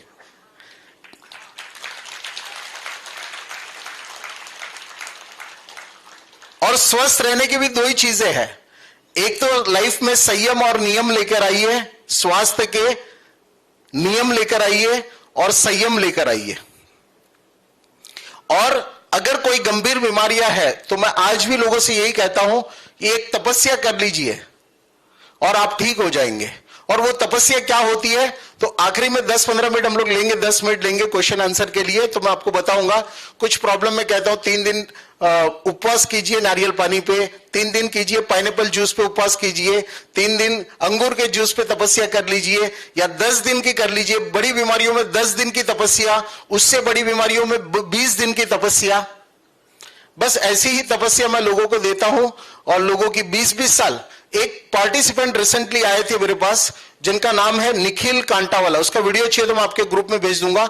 हाँ, आप में से जो लोग हमारे ग्रुप में जुड़ चुके हैं वो तो ठीक है, लेकिन जो नहीं जुड़े उनके लिए एक नंबर शेयर कर दूंगा, तो आप वहां पे रिक्वेस्ट भेज के ग्रुप में हमारे जुड़ सकते हैं। निखिल कांटावाला उनका नाम है और वो व्यक्ति मुंबई में एक उनका सिंगिंग का प्रोफेशनल बैंड है, उनका ग्रुप है। 33 साल से इम्यूनो सप्रेसेंट खा रहे थे, यानी उनको एंकोलाइसिस स्पॉन्डिलाइटिस था और उनकी नेक जो है वो स्टिफ हो चुकी थी, जिसको बोलते हैं बैम्बू स्पाइन। मतलब उनका गला ऐसे घूमता नहीं था, उनको कुछ बात करनी है तो ऐसे घूमते थे और ऐसे बात करते थे। 33 साल से एंकोलाइसिस स्पॉन्डिलाइटिस था, ऑटो इम्यून डिसऑर्डर है, और 33 साल से रोज की 14-15 गोलियां खाते थे। उसमें इम्यूनो सप्रेसेंट भी थी, जिसको एक लाइफ सेविंग ड्रग की कैटेगरी में लिया जाता है।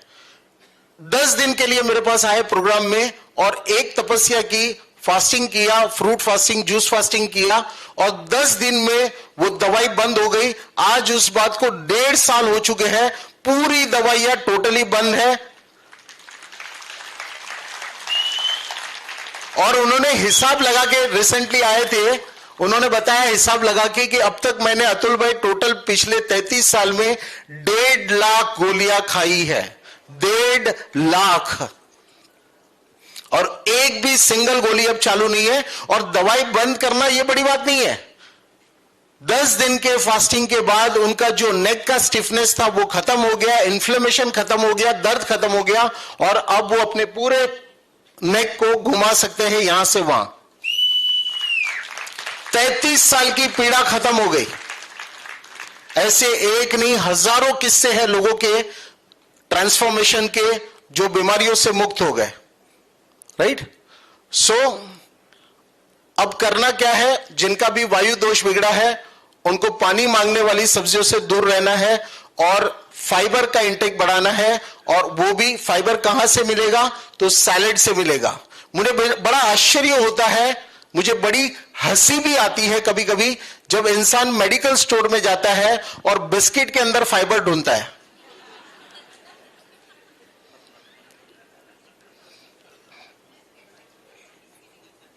समझदार कहते हैं हम, अपने आप को बुद्धिशाली कहते हैं। दोबारा जवाब देने से पहले जरूर सोच लेना, है ना?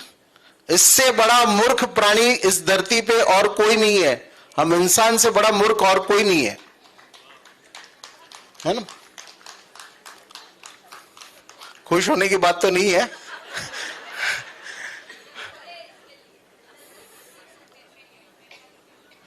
जिनका वायु दोष बिगड़ा है, एक और मजबूत काम आपको करना है। आपके शरीर में सालों साल से आपके लीवर को शक्ति नहीं मिल रही है, और लीवर को एम्पावर करने की जरूरत है। आपके शरीर का सबसे बड़ा ऑर्गन जो दोनों मुख्य काम देखता है, डिटॉक्स भी और डाइजेशन भी, उसको कहते हैं लीवर, यानी आपका जिगर। आपके जिगर में दम नहीं बचा है, और उसको दम देने के लिए, उसको पावर देने के लिए सनलाइट लेना होगा। तो सनलाइट में बैठना शुरू करना पड़ेगा। और दुनिया के सारे पशु प्राणी अपनी बैक से सनलाइट लेते हैं, अपनी स्पाइन से, और हमको भी अपनी खिड़कियों में, घर में, टेरेस पे, जहां पर भी धूप मिलती है, दिन में 10 से 15 मिनट आपको धूप में बैठना चाहिए, बैक को एक्सपोज करके। Is it good? जिनका जिनका वायु दोष बिगड़ा है उनको सनलाइट लेना शुरू करना चाहिए। सेकेंड दोष की तरफ आगे बढ़ते हैं, और वो है पित्त दोष। जिनका जिनका पित्त दोष बिगड़ा है उनको हमेशा छाती में जलन होना, एसिडिटी होना, पेशाब में जलन होना, ये सारे के सारे इंडिकेशंस होते हैं। महिलाओं में हॉट फ्लैशेस होना, ये सारे के सारे पित्त दोष के इंडिकेशन है। वायु दोष जिनका बिगड़ता है उसमें हार्ट अटैक, जिनका वायु बिगड़ता है उनको हार्ट अटैक। पित्त दोष जिनका बिगड़ता है उनमें कैंसर बहुत कॉमन है, और कफ दोष जिनका बिगड़ता है उन लोगों में multiple organ failure, heart failure या किडनी फेलियर, ये बहुत कॉमन है, या ब्रेन ट्यूमर, ये बहुत कॉमन है। जिनका कफ दोष बिगड़ता है, इसमें बड़ी बीमारियां कौन सी है, जानलेवा बीमारियां कौन सी है, ये बता रहा हूं। पित्त दोष जिनका बिगड़ा हुआ है उनको हमेशा कैंसर का खतरा बना रहता है, याद रखना, ठीक है? वायु दोष जिनका बिगड़ा रहता है उनको हार्ट अटैक। आप में से कितने लोगों को पता है कि जब 100 में से 50 हार्ट अटैक टॉयलेट सीट पे आते हैं? थोड़ा ठीक से हाथ खड़ा कीजिए। ऑलमोस्ट 20% लोगों ने हाथ खड़े किए। ओके, ठीक है। इसीलिए जितने बड़े कार्डियक हॉस्पिटल रहते हैं उसमें अंदर लैश नहीं होती, कड़ी नहीं होती है टॉयलेट में, ठीक है? सो जिनका भी पित्त दोष बिगड़ा है उनके लिए इंफॉर्मेशन बहुत छोटी है लेकिन बहुत पावरफुल है। आज से इसको जान लीजिए कि हमारे जीवन में 2 प्रकार के फूड होते हैं, एक एसिडिक फूड और दूसरा एल्कलाइन फूड। आपको एसिडिक फूड को कम करना है और एल्कलाइन फूड को बढ़ा देना है। जिनका जिनका पित्त दोष बिगड़ा है उनके लिए इंफॉर्मेशन है, और जो लोग भविष्य में कैंसर से बचना चाहते हैं उनके लिए भी इंफॉर्मेशन है कि आपको एसिडिक फूड को कम करना है और अल्कलाइन फूड को बढ़ा देना है। अब एसिडिक फूड कौन से होते हैं और अल्कलाइन कौन से फूड होते हैं, इसको सिंप्लीफाई करते हैं।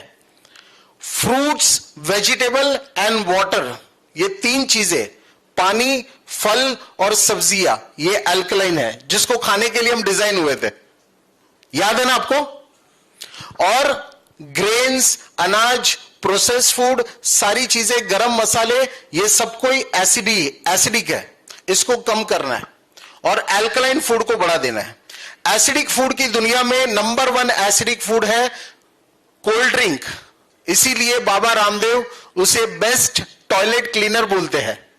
ऐसे नहीं बोलते, अगर किसी का दांत टूटा हो जमीन में डाल दीजिए तो हजारों साल तक नहीं गलेगा, लेकिन उसे कोल्ड ड्रिंक की बोतल में डाल दीजिए तो 7 दिन के अंदर वो गल जाएगा, इतना एसिडिक होता है। और उस कोल्ड ड्रिंक को एसिडिक बनाने का सबसे बड़ा हाथ अगर श्रेय किसी को जाता है तो वो है शुगर। तो आपके घरों में नंबर 1 एसिडिक फूड अगर कोई है तो वो शुगर है। सोचिए, विचार कीजिए, सुबह सुबह दिन की शुरुआत हमें अमृत से करनी थी, अमृत यानी अल्कलाइन फूड से। हम हमेशा अल्कलाइन फूड खाने के लिए डिजाइन हुए थे, लेकिन आज का मानव इतना भटक चुका है कि दिन की शुरुआत वो अमृत की जगह पे जहर से करता है और एक सुंदर जहर का प्याला बनाता है।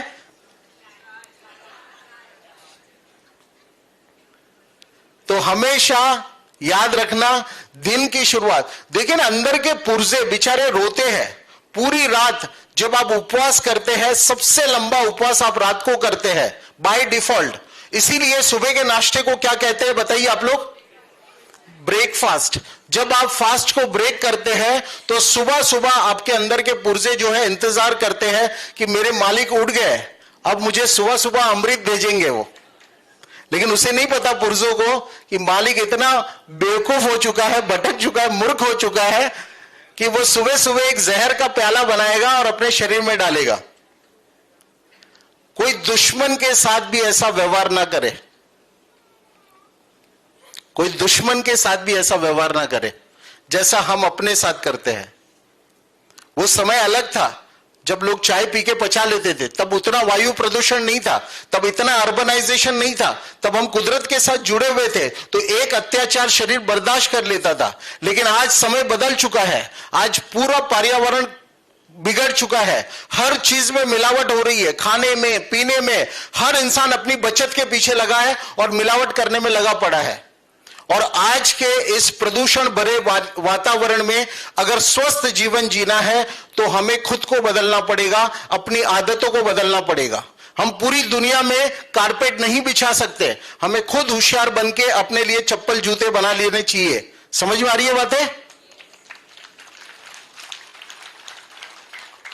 तो वो समय जा चुका है। अब अगर आप चाय को कंटिन्यू करते हैं तो फिर वही हॉस्पिटल, वही दुनिया के साथ जो हो रहा है, आज के सबसे बुद्धिशाली जीव के साथ जो हो रहा है हॉस्पिटलों में, वही हमारे साथ होगा।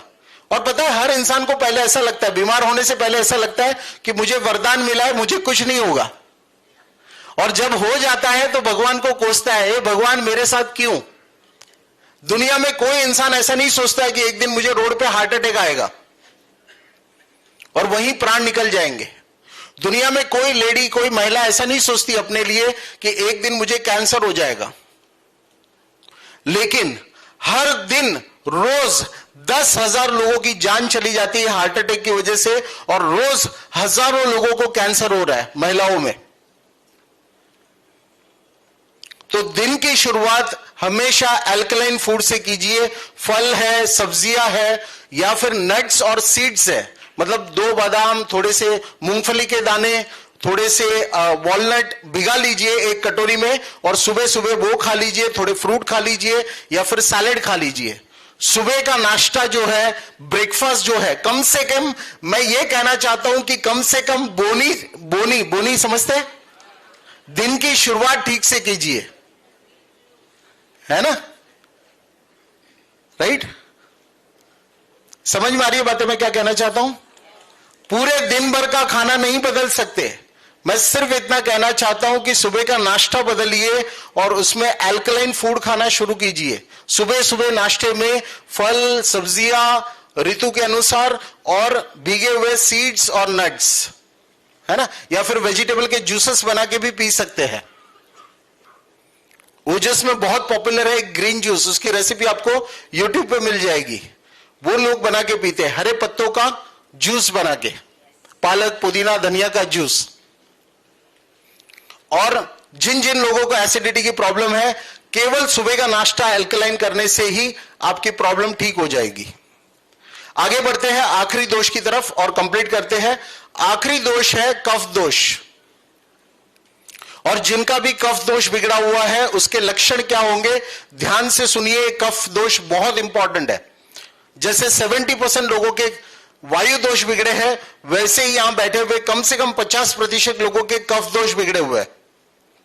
कफ दोष जब बिगड़ता है तो उसका सबसे पहला लक्षण होता है हर सुबह उठना और गले से खरखर करके बलगम थूकना। सुबह सुबह उठते ही साथ वॉश बेसिन पे जाना और खरखर करके बलगम थूकना। इसके अलावा सुबह उठते ही साथ आंखों में बलगम आना, म्यूकस पीले रंग का, यह कभी नहीं आना चाहिए। अगर आपको आता है तो आप जाके चेक करवाइए, आपको ऑलरेडी फैटी लिवर हो चुका होगा। फैटी लिवर यह भी कफ दोष का ही रोग है। और साथ ही साथ साल भर में एक बार मौसम बदलने पर अगर जुकाम होता है तो कोई प्रॉब्लम नहीं है। पिछले 10 साल से मुझे हार्डली 2 बार जुकाम हुआ है, पिछले 10 साल से। लेकिन फिर भी मैं आपसे कह रहा हूं कि साल में एक बार जुकाम हो मौसम बदलने पे तो कोई प्रॉब्लम नहीं है। लेकिन अगर हर महीने, 2 महीने या 3 महीने में बार बार आपको जुकाम होता है तो यह कफ दोष बिगड़ने का लक्षण है। अगर आप खराटे लेते हैं, यहां पे कितने लोग हैं जो खराटे लेते हैं? बहुत सारे लोग। अगर आप खराटे लेते हैं तो यह कफ दोष बिगड़ने का लक्षण है। आप सभी लोग पढ़े लिखे लोग नजर आते हैं, सिर्फ गूगल कर लीजिए आज घर जाके, हार्ट, 2 कीवर्ड लिखने आपको, हार्ट एंड स्नोरिंग, खराटे, 2 शब्द लिखिए और गूगल कीजिए। You will get to know the scientific connection between your heart and your snoring. अगर आप खराटे लेते हैं तो मैं गारंटी लिख के दे सकता हूं कि आने वाले भविष्य में आपको या तो हार्ट डिजीज होगी या फिर हार्ट अटैक होगा, दोनों में से एक होगा। खराटे लेना कोई सामान्य बात नहीं है।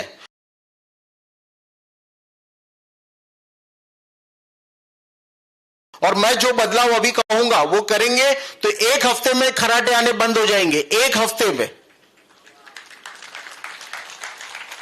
चाहे भले आप 10 साल से खराटे ले रहे हो, कोई फर्क नहीं पड़ता।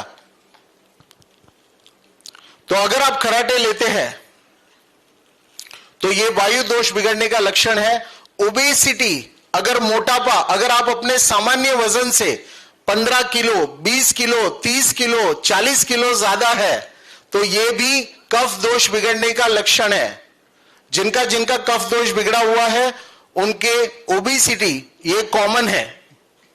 इसके अलावा कफ दोष बिगड़ने के लक्षणों में अगर आपको डायबिटीज है तो यह कफ का रोग है। यहां पे कितने लोग बैठे हैं जिनको डायबिटीज है? ओके, बहुत सारे लोग। डायबिटीज जो है यह कफ का रोग है। कफ की बीमारियां कौन सी होती है उसे एक बार देख लीजिए भविष्य में। नाभि के ऊपर की सारी बीमारियां कफ के रोगों में आती है। सबसे पहले फैटी लिवर, उसके बाद डायबिटीज, उसके बाद अस्थमा, ब्रोंकाइटिस, साइनस, उसके बाद हार्ट में कोलेस्ट्रॉल, ब्लॉकेज, ये कफ का रोग, उसके बाद साइनस, ये कफ का रोग, उसके बाद थायराइड, अगर किसी को थायराइड है यहां पर हॉल में तो ये कफ का रोग है। उससे ऊपर आते हैं तो ENT प्रॉब्लम्स, कान की, आंखों की, थ्रोट की प्रॉब्लम्स, ये सारे कफ के रोग। उससे ऊपर आते हैं तो ब्रेन ट्यूमर, ये कफ का रोग। अगर आपका कफ दोष बिगड़ा हुआ है तो आने वाले भविष्य में आपको इन बीमारियों का सामना करना पड़ेगा। और आजकल सबसे लेटेस्ट बीमारी है कफ की, स्लीप एपनिया। स्लीप एपनिया यहां पे बहुत सारे लोगों को होगा लेकिन आज आपको पता नहीं होगा। जब वो बहुत ज्यादा हो जाएगा तब आपको पता चलेगा। रात को नींद नहीं आती और दिन में आप सोते हैं बैठ के चेयर पे। यहां पे भी मैं देख रहा हूं आप में से 4-5 लोग ऐसे थे जो अभी सो रहे थे। ऐसा हो नहीं सकता कि माइका लाल कोई भी दुनिया में कि अगर मैं बात कर रहा हूं और कोई सो जाए।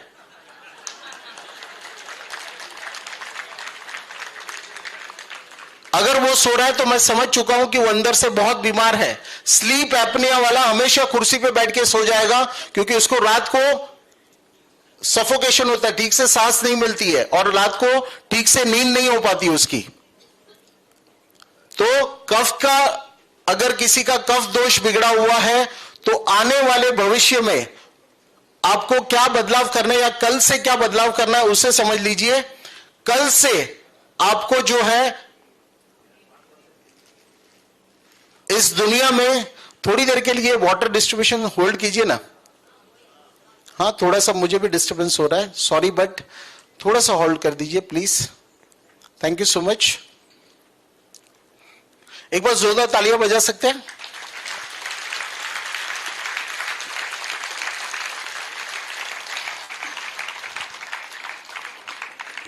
दस 15 मिनट ले तो ठीक है, 5 कंप्लीट कर लेता हूं। नहीं,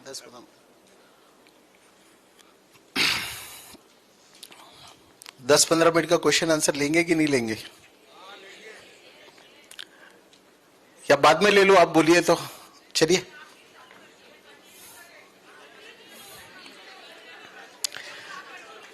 इस दुनिया में, इस पृथ्वी पर नंबर 1 म्यूकस फॉर्मिंग फूड, सबसे ज्यादा बलगम बनाने वाला भोजन है दूध और दूध के बने हुए उत्पादन, डेयरी प्रोडक्ट्स। आप में से कुछ लोगों को शौक लग रहा होगा, लेकिन क्योंकि शौक क्यों लगना ही चाहिए ना, क्योंकि सर्दी होने पे दूध, हल्दी वाला दूध बना के पीते हैं, तो शौक तो लगना ही चाहिए, है ना। और ये दूध जो है सबसे ज्यादा बलगम बनाता है। जो इंसान दूध को पचा नहीं पाएगा उससे बलगम बनेगा। अगर आप 1 कप चाय पीते हैं तो उससे 2 कप बलगम बन सकता है। जो लोग दूध को पचा नहीं पाएंगे उसका बलगम बन जाएगा, और जो लोग दूध को पचा लेंगे, गाय भैंस के दूध को जो लोग पचा लेंगे, वो खुद भी थोड़े दिनों में गाय भैंस की तरह बन जाएंगे। तो 2 तरह के लोग, एक दूध पचा नहीं सकते तो बलगम बनेगा, भले वो बहुत पतला इंसान हो लेकिन फुल बलगम बनेगा। और दूसरा जो दूध को पचा लेगा वो खुद भी उस गाय भैंस के बच्चे की तरह बन जाएगा। और इसमें एक बीच वाले लोग भी होते हैं जिसको मोटापा भी हो जाता है और साथ ही साथ बलगम भी बनते रहता है। तो अगर आपको बलगम बनता है तो आने वाले भविष्य में कफ की बीमारियों से आपको दुनिया की कोई ताकत नहीं रोक सकती। उसका एक ही रास्ता है, और वो है डेयरी प्रोडक्ट्स को मिनिमाइज करना या पूरी तरह से रोक देना। इस दुनिया में वैसे भी कोई जानवर जो है, कोई जीव जो है, वो दूसरे जानवरों का दूध नहीं पीते सिवाय मनुष्य के। और हमारे देश में आज बड़े बड़े दिग्गज सेलिब्रिटीज वीगन बन चुके हैं, तो प्लीज इसके बारे में थोड़ा सा आप सोच सकते हैं। Is it good? और शरीर से कफ को बाहर निकालने की शक्ति भगवान ने केवल विटामिन सी को दी हुई है। यानी दुनिया में और कोई खाना ऐसा नहीं है जो हमारे शरीर में जो बलगम जमा हो रहा है उसको शरीर से बाहर निकालने की शक्ति केवल विटामिन सी के पास है। और विटामिन सी होता है बहुत सारे खट्टे फल सब्जियों में। आपने सुना होगा लोगों को बोलते हुए कि कल मैंने नींबू पानी पिया और जुकाम हो गया, कल मैंने नारियल पानी पिया और जुकाम हो गया, कल मैंने संतरे का जूस पिया और जुकाम हो गया। ऐसा सुना है आप लोगों ने? है ना? कल मैंने अमरूद खाए और मुझे जुकाम हो गया, कल मैंने केले खाए और जुकाम हो गया। तो भगवान ने शरीर के अंदर से कफ की सफाई करने की शक्ति दी हुई है विटामिन सी रिच फूड को। याद रखना, आप जब भी विटामिन सी ज्यादा अमाउंट में खाएंगे तो आपके शरीर में पड़ा हुआ बलगम बाहर आ जाएगा। इसका मतलब यह नहीं है कि वो फ्रूट खाने से आपको जुकाम हुआ है, इसका मतलब यह है कि वो फ्रूट की वजह से आपके शरीर में सफाई हो रही है ना। दुनिया का कोई फल जिंदगी में कभी भी बलगम नहीं बना सकता। वो हमारा दोस्त है, हम समझ नहीं पाए, और छुपा हुआ दुश्मन जो है हमारे जीवन में, हम उसको पहचान नहीं पाए। सो अब आपको याद रखना है, कुल मिला के अभी समराइज करता हूं, और इसके बाद अगर सवाल जवाब के लिए समय मिलता है तो उस पर हम लोग करेंगे। वात, पित्त और कफ, किसी के इस क्लासरूम में अभी कम से कम ऐसे 20%, 15 से 20% ऐसे लोग भी होंगे जिनके तीनों दोष बिगड़े, वात, पित्त और कफ। ऐसे लोगों को हम कहते हैं सर्वगुण संपन्न। तो अगर आपके तीनों दोष बिगड़े हैं या फिर आपका एक बिगड़ा है, मोस्टली बहुत सारे ऐसे लोग होते हैं, 40% ऐसे लोग होते हैं जिनके 2 दोष बिगड़ते हैं, वायु और कफ। ऐसी संख्या बहुत ज्यादा है और एक दोष बिगड़ने वाले कम लोग होते हैं। इस क्लासरूम में जितने लोग बैठे हैं, आपके चाहे जितने दोष बिगड़े हो या फिर एक भी नहीं बिगड़ा है, सबके लिए एक दिनचर्या बताता हूं जो मैं फॉलो करता हूं और मेरे से जुड़े हुए हजारों लोग फॉलो करते हैं। अगर आपको अच्छा लगे तो आप भी उसे फॉलो कर सकते हैं। अभी क्लासरूम में ऐसे कितने लोग हैं जो ऑलरेडी ओजस के प्लेटफॉर्म से आए हुए हैं? ओजस के प्लेटफॉर्म से, ओके, बहुत सारे लोग ऐसे कितने जो ऑलरेडी ओजस फॉलो करते हैं? ऑलरेडी ओजस फॉलो करते हैं, ओके, ऐसे भी बहुत सारे लोग हैं, है ना। समय मिलेगा तो ऐसे लोगों के अनुभव भी हम लोग ले सकते हैं, क्योंकि उनके लाइफ में ऑलरेडी मिरेकल्स क्रिएट हुए होंगे ओजस फॉलो करके, है ना। कितने भी दोष बिगड़े हो, कल से करना क्या है या आज से क्या करना है उसे समझ लीजिए। सुबह का नाश्ता बदलना है, अल्कलाइन फूड करना है। दोपहर को सुबह के नाश्ते में जो भी फ्रूट खाएंगे प्रकृति के अनुसार खाइए। अगर पित्त प्रकृति बिगड़ी हुई है तो मीठे फल खाने, स्वीट फ्रूट्स। पित्त प्रकृति जिनकी बिगड़ी हुई है, सुबह नाश्ते में वो मीठे फल खाएंगे, और जिनकी कफ प्रकृति बिगड़ी हुई है वो सुबह सुबह नाश्ते में खट्टे फल खाएंगे, विटामिन सी वाले। यानी डायबिटीज वालों को मीठे फल नहीं लेने हैं, उनको खट्टे फल पे ध्यान देना है, और पित्त वालों को मीठे फलों पे ध्यान देना है। याद रहेगा आपको, वायु वाले दोनों फल खा सकते हैं, उसमें कोई प्रॉब्लम नहीं है। सुबह का नाश्ता बदलना है, अल्कलाइन करना है, और दोपहर को और शाम को खाना खाने से पहले सैलेड सेवन करने हैं एक प्लेट में। बाद में आप अपना खाना खा सकते हैं, और खाने में 2 चीजों को अवॉइड या 3 चीजों को अवॉइड कर सकते हैं। एक शुगर है, दूसरा डेयरी प्रोडक्ट्स है, और तीसरा मैदा है। ये 3 चीजों को आप अवॉइड कर सकते हैं, या गेहूं को भी अवॉइड कर सकते हैं और उसकी जगह पे मिलेट्स खा सकते हैं। पूरे दिन भर में केवल यह बदलाव करना है, सुबह का नाश्ता बदलना है। दोपहर को भी खा सकते हैं, शाम को भी रोटी सब्जी खा सकते हैं, लेकिन पहले सैलेड का सेवन करना है, उसके बाद आप खाना खा सकते हैं। अगर मोटापा है तो खाने की मात्रा कम कर लीजिए, याद रहेगा। और हफ्ते में कम से कम 60 मिनट के लिए, 60 मिनट्स के लिए सनलाइट का सेवन करना है। सनलाइट लेना है, धूप लेना है, भूलेंगे नहीं। कुल मिला के इतना ओजस है। धूप लेने का समय बता देता हूं। Indian sunbathing time is from 9 AM to 3 PM। Google कर लीजिए, आपको जवाब मिल जाएगा। इंडियन सन बेदिंग टाइम लिखिए, सुबह 9 बजे से। लेकिन मैं ये कहता हूं कि इतना दोपहर तक मत लीजिए, सुबह 9 बजे के आसपास की धूप ले लीजिए।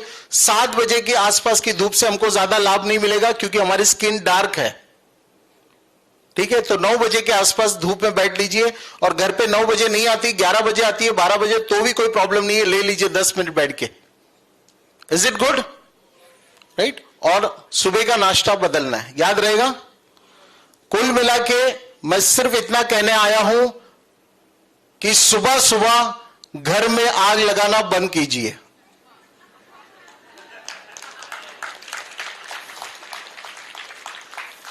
कौन कौन करेगा कल से सुबह सुबह घर में आग लगाना बंद? औरों के लिए भी मत लगाइए। जो और है आपके घर में, उनको मेरा वीडियो YouTube पे अवेलेबल है, ये दिखा दीजिए। और दुनिया में एक इंसान मुझे आज तक नहीं मिला जिसको अपनी जान प्यारी ना हो।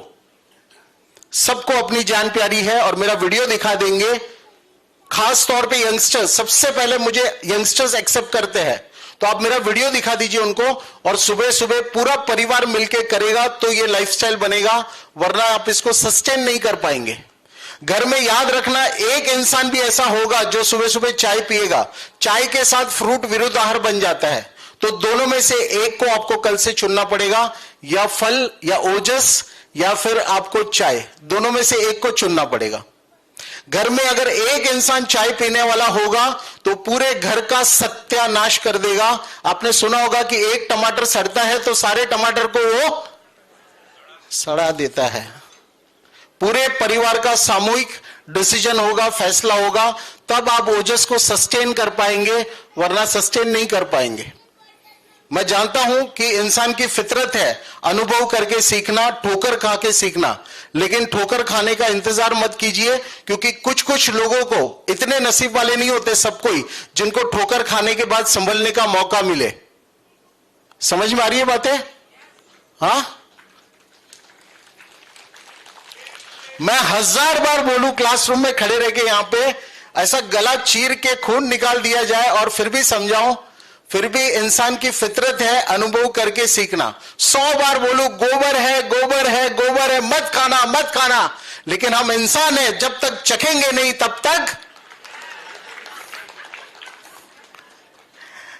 चलिए, थैंक यू सो मच। मेरे सारे प्रोग्राम, सारी डिटेल्स के लिए आप उनसे संपर्क कर सकते हैं।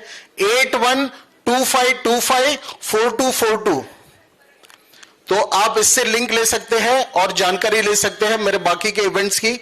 और क्वेश्चन आंसर का सेशन हम लोग कर लेंगे एक बार 2 दिन के अंदर ही, तो आपको मैं इनवाइट भेजूंगा। यहां आज जो लोग बैठे हैं सिर्फ उनके लिए क्वेश्चन आंसर, और हर बीमारी पे हर व्यक्ति को मार्गदर्शन दे सकता हूं, और आप 2-4 दिनों में आप अपनी लाइफ में मैजिक अनुभव कर सकते हैं, महसूस कर सकते हैं। Thank you so much.